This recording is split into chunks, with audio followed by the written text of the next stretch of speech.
It's such a blessing to be here. Now, as you can tell from my blazer, I'm from the East Coast. I don't, I'm not into this this California like hoodie gangster stuff. No, I sneer at that, okay? I look down my nose at that stuff, So, but I realized I was in California when the plane landed the other day. My wife is here with me because obviously she doesn't trust me. You know how that is, you know what I'm saying?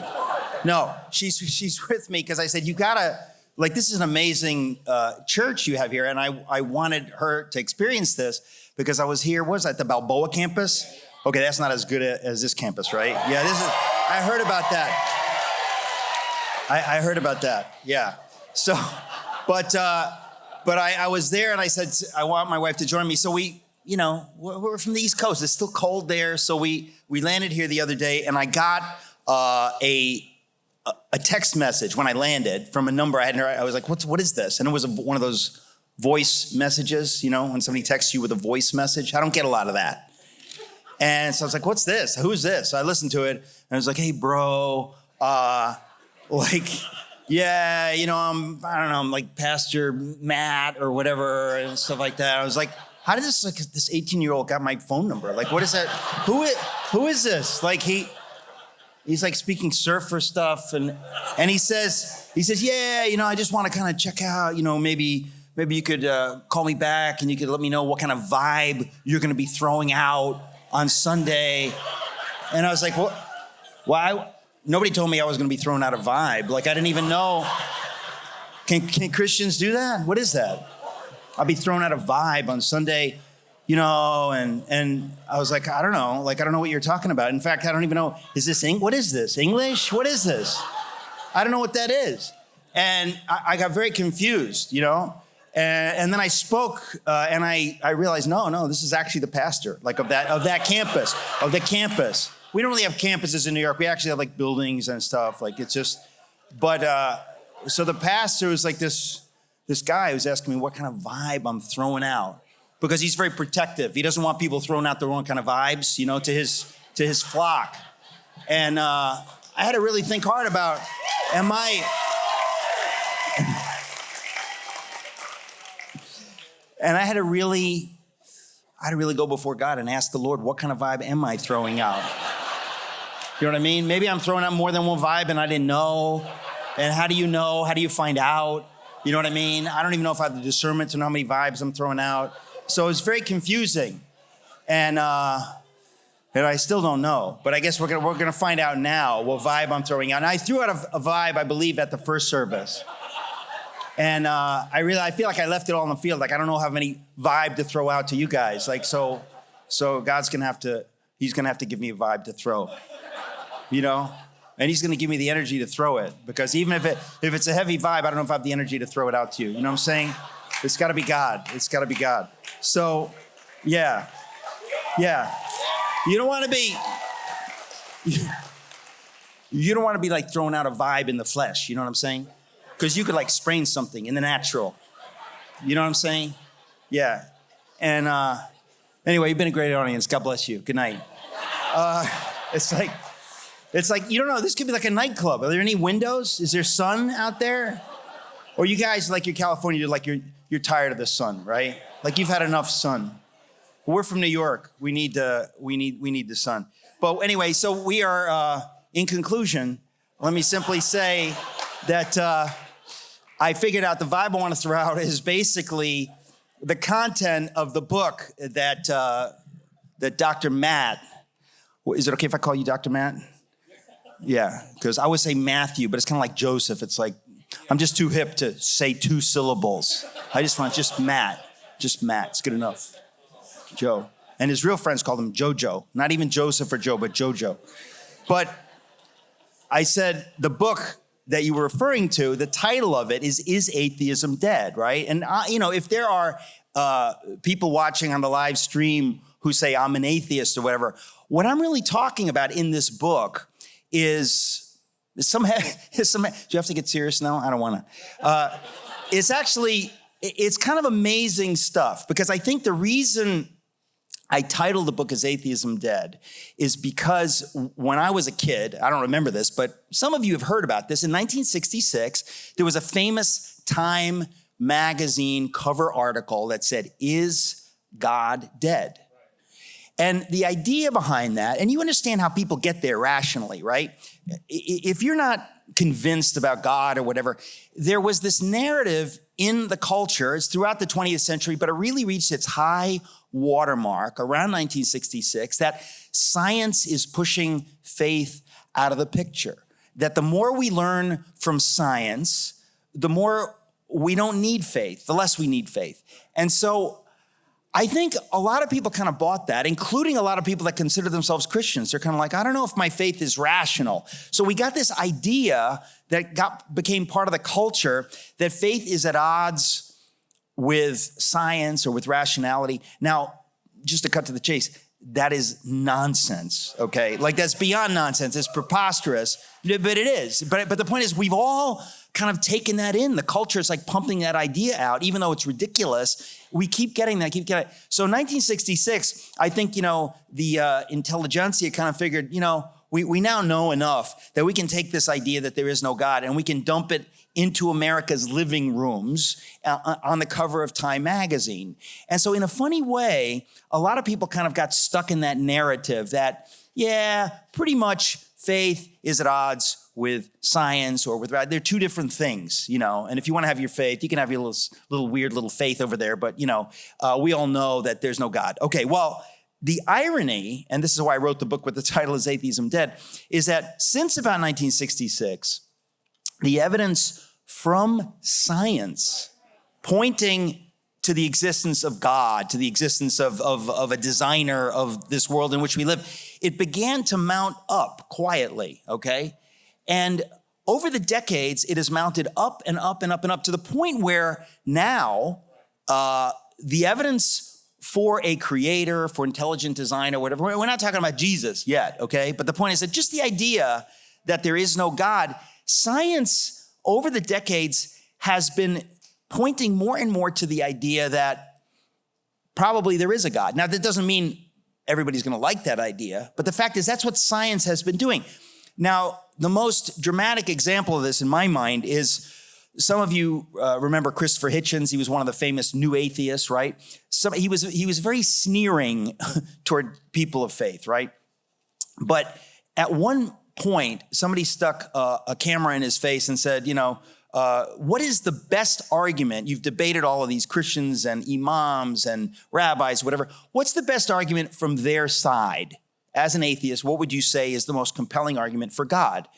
And in a rare moment of candor, because he was not like famous for, revealing these kinds of things, but Christopher Hitchens said, without any question, you remember he had that British accent, right? Which is a way of hiding that you don't know what you're talking about. Use a British accent, right? Just like if you got like the surfer accent can make smart people sound not that smart, right? Like I'm assuming that Dr. Matt, if he actually has a doctorate, he's not like, he's not like a high surfer, like hanging out on a rock. But the accent confuses you, right? Same thing with the British accent. Christopher Hitchens had the British accent. And so no matter what he said, it was like, it sounds authoritative, right? So he was asked, what's the best argument for the God side? In a rare moment of candor, he actually said, without any question, it's the fine-tuned argument, right? Now, I'm curious, how many of you are familiar with the fine-tuned argument for God? Yeah, this is California. Nobody. I can't believe it. I'm really bummed out. No, seriously, nobody really has heard of the fine-tuned argument. It's pretty rare, but Christopher Hitchens mentioned it, and he said it's the idea that in science, now this was maybe 10 years ago he was interviewed. He said, it's the idea that science reveals, again, this is science, okay? This is not Christian science. This is science, says that we now have discovered that a certain thing, if it was a little this way or a little that way, it wouldn't work. Like it looks designed like it had to be exactly what it is. For example, the size of the earth. We didn't used to know this, but we now know, science now knows that if the planet Earth were a little bit bigger, like a couple of % bigger, that would cause problems. We wouldn't be able to have the atmosphere that we have. And if it was a little bit smaller, we also would not be able to have the atmosphere. So science says, well, that's interesting. It's like, it looks like we lucked out. We got to be on exactly the right planet with the perfect atmosphere. It's great. We could breathe and everything. It's cool. That's cool. So imagine when you start realizing that from a scientific point of view, not as a Christian or a non-Christian, but just from the pure science, you go, that's kind of freaky. Like that science now knows that if it were a little bit this way or a little bit this way, no life. So we just lucked out. We're on the planet, the right size. We have an atmosphere. We can breathe. Good. Okay. So Christopher Hitchens mentions this, right? Because usually when you make arguments for God, people who are opposed to that idea, they'll sneer or they make us sound all stupid. But in a rare moment, as I say, of candor, he said, no, this is the one that most of my colleagues on the atheist side that gives us pause. There's some, it takes some working out or whatever. Now, there's no working it out. But the point is that it really does. He was honest in saying like, that stops us. It's a compelling argument, right? So, but the point is that the argument for the fine-tuned universe, since around 1966, when Time magazine puts out this, premature "Is God Dead" cover, it's like the evidence has been pointing up, has been adding up toward this idea of fine-tuning on a host of levels. So this is not just the size of the earth. That's one. But the more science learns, think of the irony. The more science learns, it's not what they were saying, that the more science learns, the less evidence we have for God. The more science learns, the more it pushes faith out. On the contrary, to the horror of a dedicated atheist, they see that science is not doing what it's supposed to do. It's doing the opposite. Cut it out, science. Stop. But it continues over the decades, over the years, so that now, all these years later, the evidence for God from fine-tuning and from other things, it's become like crazy. But when I was writing the book, or before I wrote the book, I thought, why do most Christians not know about this? We don't really know this because we live in a secular culture that keeps pumping out this idea that, there's life on millions of planets, and, the idea that what we have is incredibly fragile and requires fine-tuning, even though that's scientific fact, you don't get a lot of discussion of it in the culture. So Christopher Hitchens in this rare moment reveals this. And when you start looking into it, it really is almost funny. Because again, think of the irony that the more science has discovered, the more evidence for this kind of thing that you find.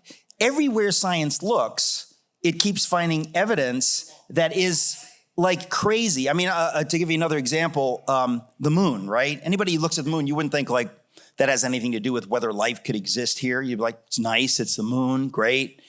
Well, science now knows if the moon were not there, being the size that it is, there could be no life as it exists on planet Earth. You go, that's another lucky break for us, right? It just happens to be there, awesome.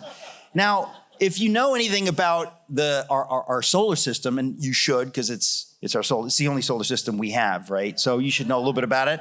So you start looking around and you start thinking, all these other planets, they either have no moons or like 25 moons, whatever, but it's kind of curious. We just have this one moon, and our moon is gigantic in terms of what other moons are compared to the planets. We've got this huge moon, and because it's so huge, it stabilizes the rotation of the Earth so that somebody just said, come on. And I just thought, I don't expect when I talk about the stabilization of the rotation of the Earth, am I getting a preach? Come on. That's like, this is next level. I'm not really prepared for this.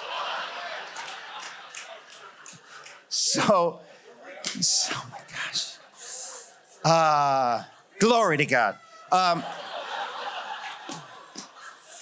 So you start thinking that everywhere we look, we're seeing this evidence that's like amazing, right? That if the moon weren't there, the rotation of the Earth would be, it's really astounding that everywhere you look. But trust me when I tell you, these are just a couple of tiny little things I'm mentioning. The evidence mounts up and up. One of the ones that I like also is that just in terms of the solar system, if Jupiter weren't there. Now, some of you, I'm curious, has anybody here ever seen Jupiter in the night sky? Have you ever actually seen it? So a couple people, so you guys can go out and have a cigarette break. I'll come back to you. So you don't need to hear this, you know. But if you can imagine, Jupiter is 400 million miles away, okay? Because I've measured and I know. Now, think about this. The moon is 250,000 miles away. The sun is 93 million miles away. Jupiter is 400 million miles away.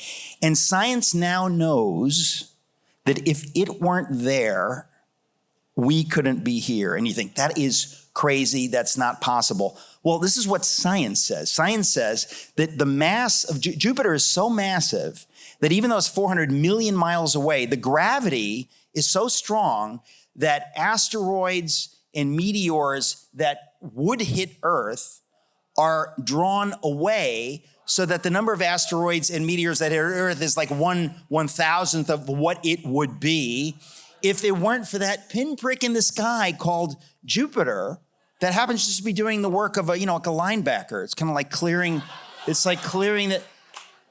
But I mean, this is what science says. It's like, oh yeah, you see Jupiter, you can't even see it, right? If you're in New York, you don't get to see like planets and stuff because we have a lot of pollution. But the idea that that's there, and if it weren't there, we wouldn't be here. You could not have life have emerged on this planet. And you think, well, that's another pretty lucky break, man.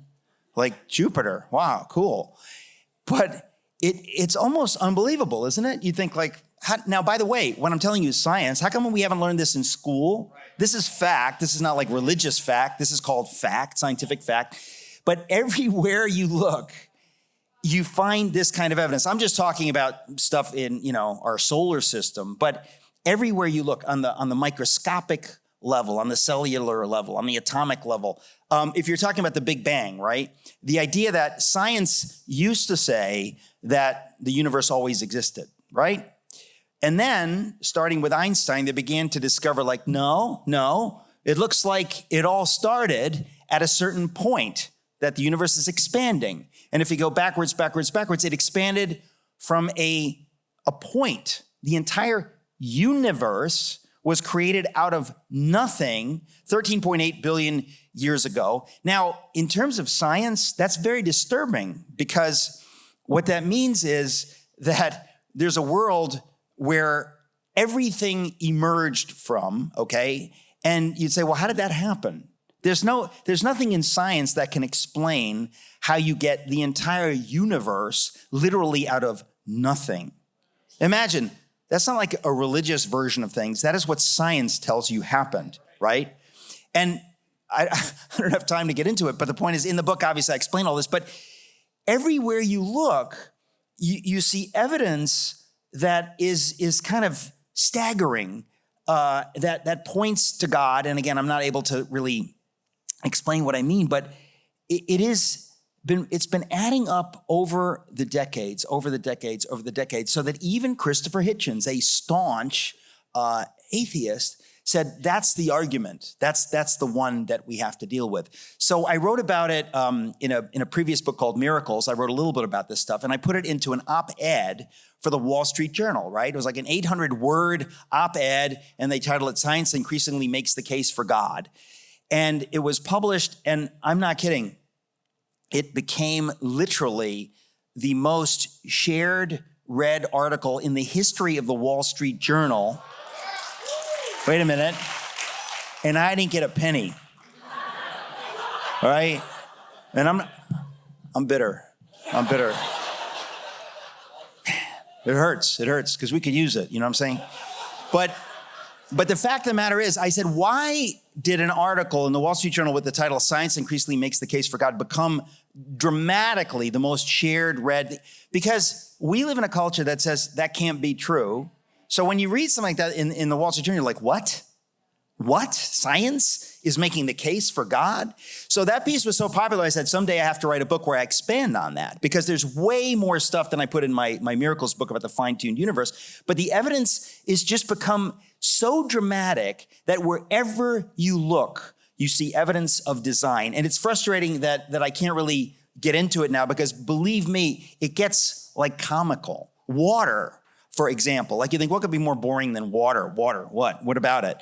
When you like examine water, you realize this is itself like an extraordinary confection. It's like this thing that looks like it shouldn't exist, but it exists. I mean, most of you know that ice floats, right? Do you have ice here in California? Like in New York, we still have some ice. But the fact is, water, when it becomes a solid, when something becomes a solid, it's supposed to become denser and heavier and sink, right? Obviously, yeah, but not water. Why? Well, the more you examine water, which is at the center of everything in life and on this planet, the more you realize that it's like this crazy, anomalous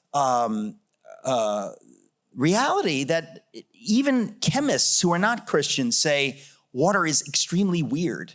If you look at the molecule of water, the freezing point should be different, the boiling point should be different. Water is an extremely weird thing. And it just so happens that if it weren't as precisely as weird as it is, there would be no life on Earth. And it even gets, I mean, the more I looked into it, the more I thought, like, I have to write like a whole chapter on water, really? Like, because there's so much stuff. And I'm just like touching on it. But water has an ability that, again, whoever would think about this, but water, the viscosity of water. Can I get an amen? Viscosity? Preach, viscosity. Praise the Lord. The viscosity of water just happens to be such that it erodes rocks, right? So it takes the minerals and the metals in rocks as it runs over rocks, and it carries the minerals and the metals wherever it goes, right? Because water also dissolves things very easily. So you start thinking, well, that's wild. That means that wherever the water runs, it's carrying these nutrients for the plants and whatever. And you start thinking, this is another thing. Whoever thought that erosion and viscosity, could get you excited? But when you start like reading it, you think, if it weren't like that, then water would not be able to carry these nutrients to plants wherever it goes, and those plants wouldn't exist. And by the way, then animals eat the plants, and animals get the minerals and the nutrients, which were eroded from a rock at the top of a mountain, 1,000,000 miles away. And the more you look into it, the more you say, this seems extremely particularly designed. Like, it's not just normal. There's nothing normal about it. It's just an unbelievable thing. Everywhere you look in science, the evidence has been piling up. But again, you could understand in 1966, they didn't know a lot of this stuff.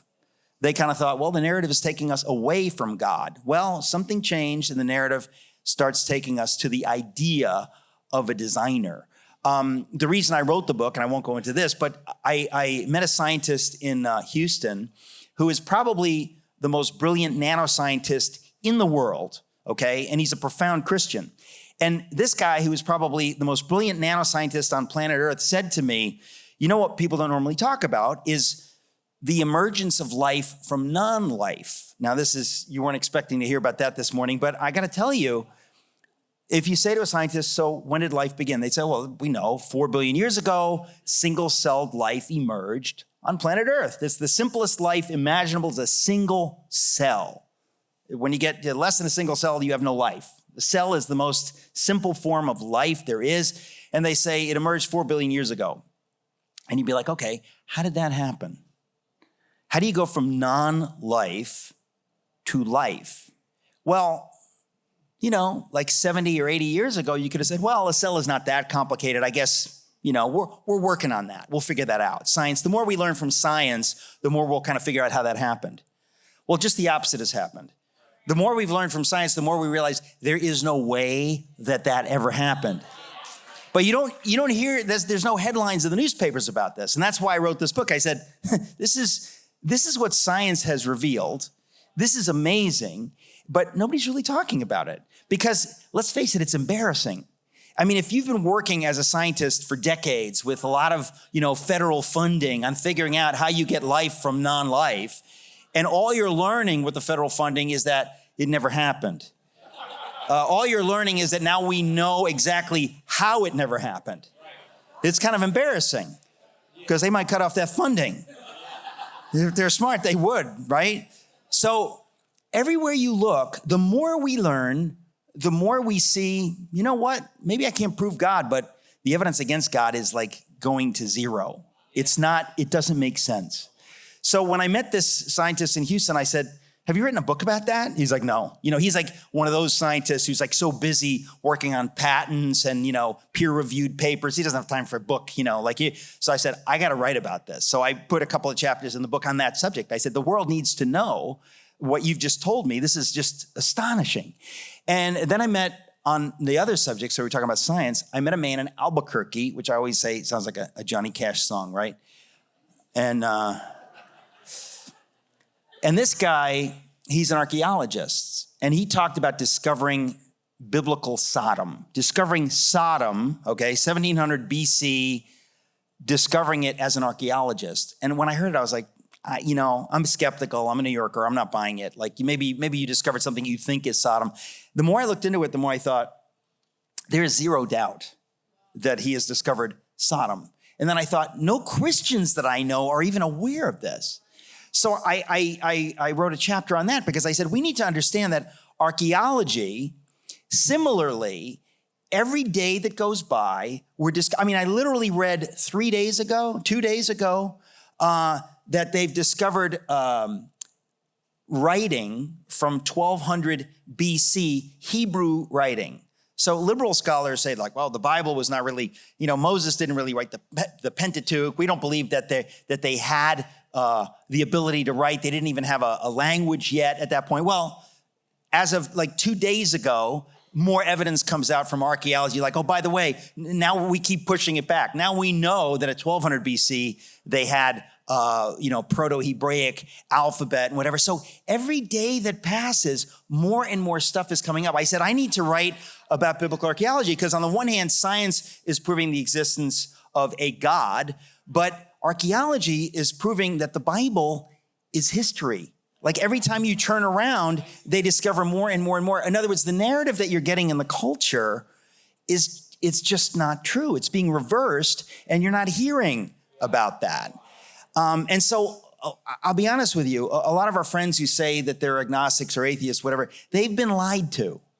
They've been told this is the only rational conclusion.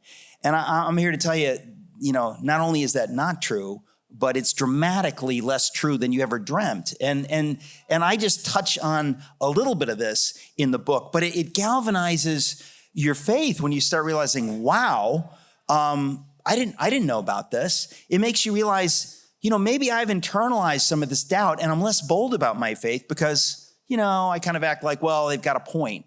Well, they have increasingly less and less of a point to the point where I honestly think you can say from a point of view of intellectual honesty that atheism as an idea is actually dead. There are still people that say I'm an atheist, but I don't think it's really tenable from an intellectual point of view. And I have to tell you that folks like Christopher Hitchens, I think ultimately they were rather dramatically dishonest and sloppy intellectually. In other words, when you look at, if you look at atheists like from the early part of the 20th century, like Jean-Paul Sartre and Albert Camus, they believed that we're alone in the universe, that there's no God, but they weren't foolish enough to be happy about it.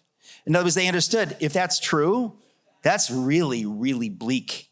It's unbearably bleak. We're alone in the universe and there's no God and there's no transcendence. We just emerged out of the primordial muck by accident. So your life literally has no meaning.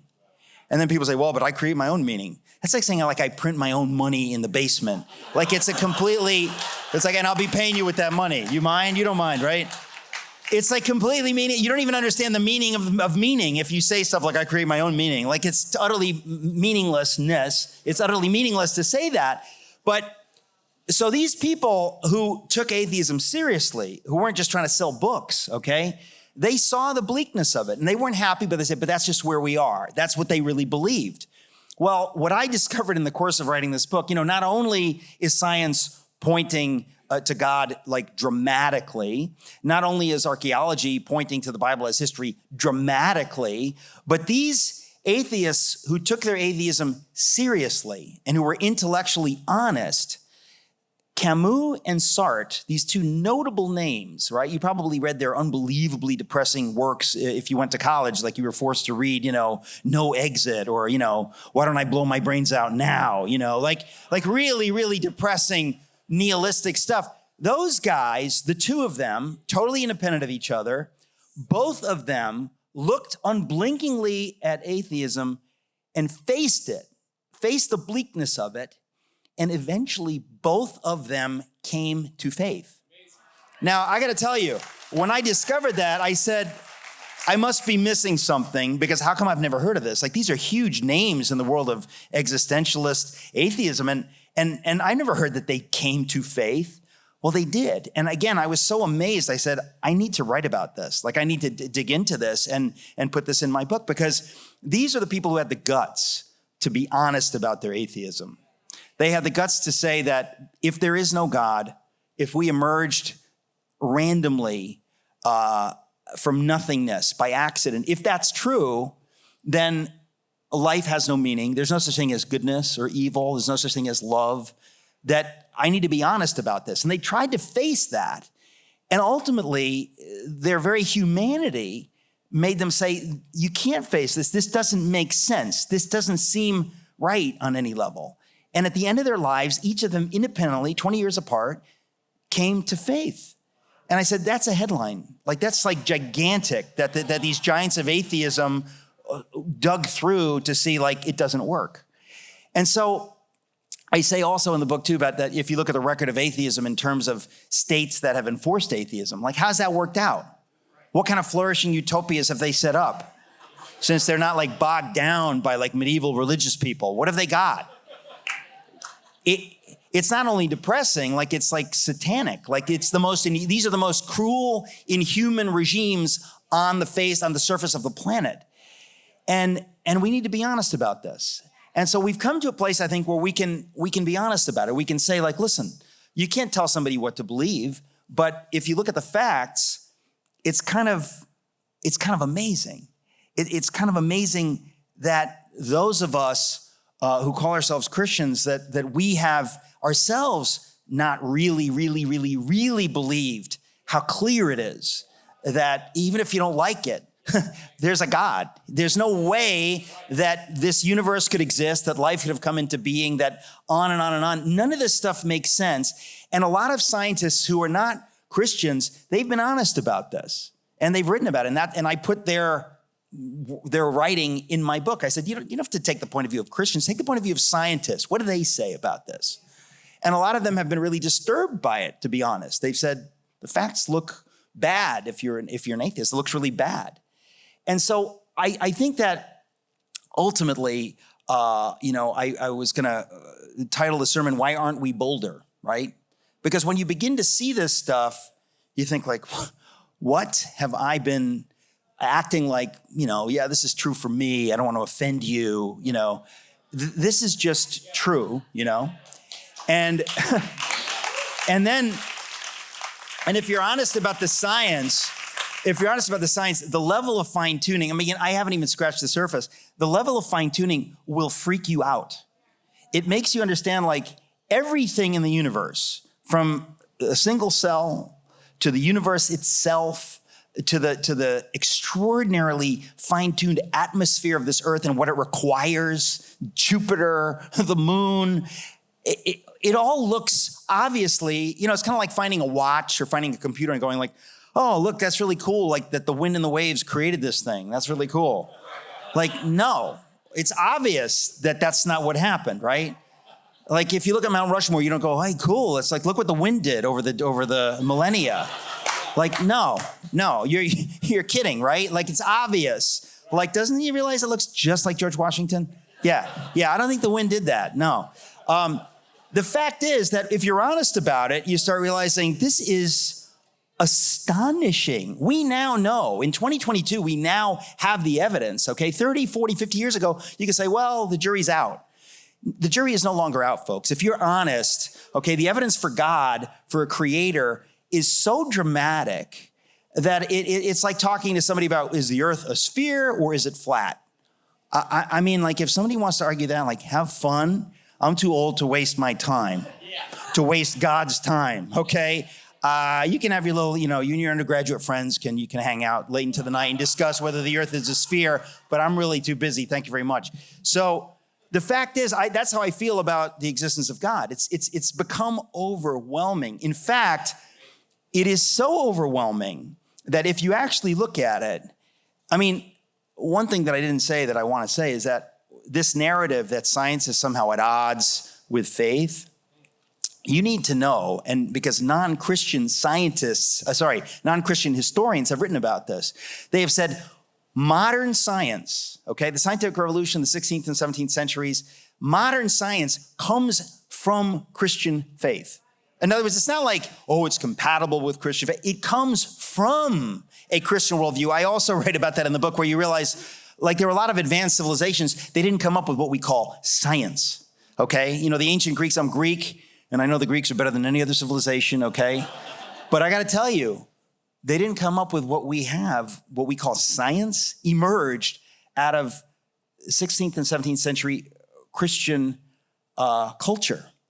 And so you start realizing that it is amazing that even what we now know came because of people who believed that the world was created by God and it's amazing, and we're going to use the tools of science to investigate it to God's glory.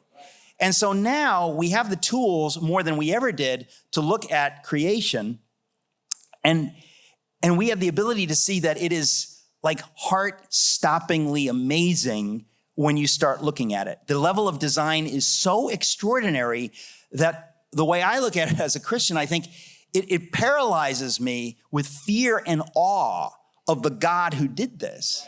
This is not my buddy Jesus in blue jeans. This is a God so far beyond my ability to comprehend that it just makes me want to fall on my face and cringe in fear. Who is this God? And then you realize, yes, that's who God is. And that God chose to become a human being and chose to die a Roman torture death for you. Not for humanity, literally for you. The God who designed this universe chose to do this because he knows your name and he has a plan for you. Not for America and the world, for you. For you. That's when it becomes next level. That's when you start realizing, I can't bear this. There's a God he's that amazing, and he became a human being and he died for me. And he actually wants me to have a relationship with him. The one who created the universe wants me to have a relationship with him. And I think the best honest response is, I can't bear that. That's too much. And that's when you realize, yes, God says, you can't bear it, but I will give you strength to bear it. In fact, I created you for that relationship. The very reason I created the entire universe, the very reason I created everything was so that I would create you, and so I could have a relationship with you. I made you in my image. It's literally why the universe exists. I mentioned, obviously, I'm talking about my book. I read a book very recently. A woman lives here in San Diego. Her name is Eugenia Constantinou. She wrote a book. It is utterly magnificent, and it will make you more devoted to God if you read it. It's that level it's just so beautiful. But it's called The Crucifixion of the King of Glory. And it talks about the historical situation and about the crucifixion. It's really it's extraordinarily well written and beautiful. But the reason I mention it is because when you read it, when I just read it, the Crucifixion of the King of Glory, you start thinking it is unbearable for me to realize what Jesus did, what he suffered. And the history is there. Don't let anybody tell you, well, it's myth. No. You just read this book, you'll see. No, you wish it was myth. It's real. And it makes you realize there's only one way to live, is to acknowledge the facts. The facts from history, the facts from science. If you dare acknowledge those facts, it will make you realize that God did all this so that I could live life the way he wanted me to live life, which is he wants me to be free. He wants me not to live in fear of what other people think. He wants me to live not in fear of anything except him. and accept being a slave to fashion, a slave to intellectual fashion, but I'm gonna live free, I'm gonna speak freely, and I'm not gonna be afraid of anything because he literally defeated death on the cross. That's not a metaphor. He defeated death on the cross, and if I believe in him and trust him with my life, I will literally never die. He has defeated death, and this moment, if I'm born again through faith in him, this moment begin to live in that eternal life, okay? It's not a life that goes away at some point, like I'm a bug and it's over. No, it's just the opposite, is that I begin to live eternal life, and only living in that life, in the reality of the God who made me and died for me, do I live the life that is called real life, a life of freedom and joy and purpose, because we are not meant to live lives of no purpose. There's nothing more bleak and horrible. And so God did this for us. And I just want to say that, when you sometimes say, well, I believe, or people say, well, I believe, I just want to say, like, you can say you believe, but how you live determines what you actually believe. And if you say, well, look at the statement of faith, my church's website, yeah, I believe that stuff, it's like the devil is not fooled by the statement of faith on your church's website, because he sees your life and he sees exactly what you actually believe by how you live. If you live in fear of what other people think, you clearly don't believe much. You talk about it, but if you actually believe it, you are free, you're not afraid. And I want to say that that's the life God calls us to live. So if you don't actually live out what you say you believe, that is proof you don't actually believe it. And God wants you to believe it. God wants you to know who he is. Not to say, I hope that's who he is. Stop hoping, folks. It's like saying, I hope 1 + 1 = 2. We'll see. No, it is. It is true. And God wants us to walk in that without any doubts. Listen, folks, this is called an opportunity. God gives us an opportunity to live our lives freely, to live our lives with joy and purpose, knowing you will never die. He has defeated death on the cross. When you live into that, you are living the life that he died for you to have, that he created the whole universe for you to have that life. And folks, that is the opportunity. And you can see how God's saying, please, don't miss this. I did this for you, not for your friends, not for humanity, for you. And I desire you to take this gift because I love you. The God who created this universe loves you, and he knows your name, and he has a plan for you. Thanks for listening. To find out more about our locations, team, and what we do here at Awaken Church, go to awakenchurch.com.